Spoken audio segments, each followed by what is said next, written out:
ayan mga kamaster, kinarga na natin ang preyon yan. So yun, nag-automatic na mga kamaster. Ayan. So ibig sabihin yan, malamig na yan. Pag ganyan, yan, malamig na yan mga kamaster. Pag ganyan, ibig sabihin sobrang lamig na yan sa loob.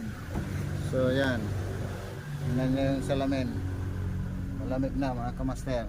So kahit nakasetting tayo ng thermostat na mataas ang setting, ay nag-automatic pa rin. So isa lang ang ibig sabihin niyan mga kamaster, sobrang lamig na dito sa loob mga kamaster. Kasi merong setting ng iba dito lang yan sa ibaba lang, saka lang mag-automatic.